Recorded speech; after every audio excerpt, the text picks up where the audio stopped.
Hey guys, आज के इस वीडियो में हम डिस्कस करने जा रहे हैं कुछ अंडर ग्रेजुएट और पोस्ट ग्रेजुएट कोर्सेज के बारे में। तो चलो देखते हैं। सबसे पहले है हमारा AME और AMS। AME का मतलब होता है एयरक्राफ्ट मैनेजमेंट इंजीनियरिंग और AMS का मतलब होता है एयरक्राफ्ट मैनेजमेंट सिस्टम्स या सर्विसेज। तो ये बेसिकली मतलब प्लेन्स के मैकेनिक ये समझ लो, मतलब वो होते हैं। उसके बाद आते हैं BBA या MBA।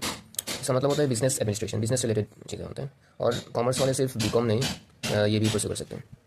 ओके, उसके बाद आते हैं कुछ मेडिकल फील्ड्स जैसे MBBS। सबको तो पता ही होगा MBBS क्या है, bachelor of medicine, bachelor of science.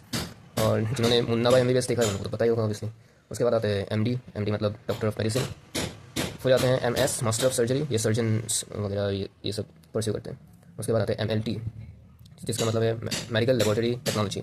ये बेसिकली मेडिसिन बनाने में काम आते हैं। और उसके बाद आते हैं MHA, इसका मतलब होता है master of health care administration. तो ये सब था मेडिकल फील्ड में। उसके बाद आते हैं हेल्थ केयर, तो उसमें आते हैं BPT या MPT जो है फिजियोथेरेपी, इसका मतलब होता है फिजियोथेरेपी वही।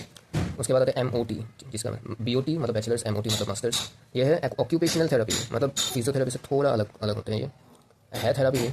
उसके बाद आते हैं BDS जिसका मतलब होता है डेंटल सर्जरी, डेंटिस्ट लोग परस्यू करते हैं इसको। BHMS जिसका मतलब होता है homeopathic medicine and surgery, homeopathy basically.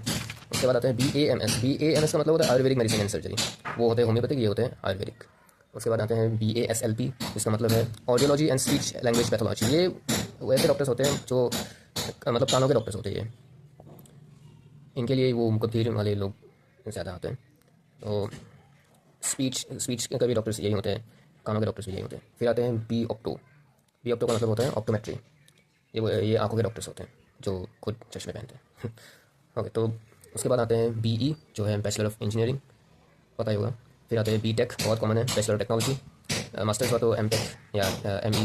उसके बाद आते हैं CE, BCE या MCE सिविल इंजीनियरिंग, BME या MME जो है मैकेनिकल इंजीनियरिंग के ब्रांचेस है ये। फिर BEE मतलब इंजीनियरिंग इन इलेक्ट्रॉनिक्स, या फिर BECE या MECE जिसका मतलब है engineering in electrical communication. Electrical communication का मतलब होता है मतलब वही टेली कम्युनिकेशन या उसमें लैंडलाइन वाले लोग।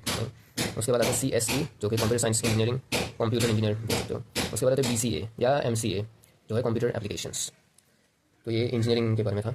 उसके बाद आते हैं LLB जो लॉ करना चाहते हैं उनके लिए होते हैं LLB, law and legal studies, और इसका असली फुल फॉर्म होते हैं लिगम बैकलॉरियस। उसके बाद आते हैं BSW या MSW जो ये सोशल वर्क, कुछ एनवायरमेंटलिस्ट इन्हें परस्यू करते हैं सोशल वर्क। उसके बाद आते हैं BDes या MDes जो है बैचलर इन डिज़ाइन या मास्टर इन डिज़ाइनिंग। कोई किसी भी तरीके का डिज़ाइन हो सकता है, चाहे इंटीरियर डिज़ाइन हो गया या ग्राफिक डिज़ाइनिंग हो गया, UI UX डिज़ाइनिंग, किसी भी तरीके का डिज़ाइन। फिर आते हैं BHMCT जो है hotel and catering management technology. ये वही होटल में और रिसोर्ट में जो होते हैं ना, वो अशर, जिसको अशर बोलते हैं, दिखाते हैं, रूम दिखाते हैं, वो लोग परस्यू करते हैं। उसके बाद आते हैं GNM जो है जनरल नर्सिंग एंड मिडवाइफरी। ये तुम लोगों ने देखा होगा हॉस्पिटल्स में जो ये कुछ नर्स होते हैं बच्चों की देखभाल करने के लिए, ये वो लोग इसे परस्यू करते हैं, GNM को। नेक्स्ट है NBA या यहाँ पे जो भी दिख रहा है ये सब एक्चुअली कोई कोर्स नहीं है, ये मतलब एक तरीके का वो होते हैं, ऑर्गेनाइजेशन होते हैं, ठीक है। तो NBA का मतलब होता है नेशनल बोर्ड ऑफ एक्रेडिटेशन। फिर आते हैं NAAC जो है national assessment and accreditation council. और उसके बाद आते हैं AICT जो है all India council for technical education, ये टेक्नोलॉजी से रिलेटेड कुछ है।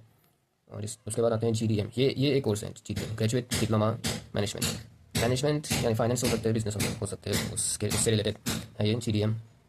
उसके बाद आते हैं IATA जो है इंटरनेशनल एयरपोर्ट एसोसिएशन, ये होता है पायलट्स लोगों के लिए होता है ये ज़्यादा। और फिर आते हैं IIM जो है institute of information and management, वही IT सेक्टर के अंदर ये सबसे इंपॉर्टेंट होता है। तो ये कुछ कोर्सेज थे वीडियो में।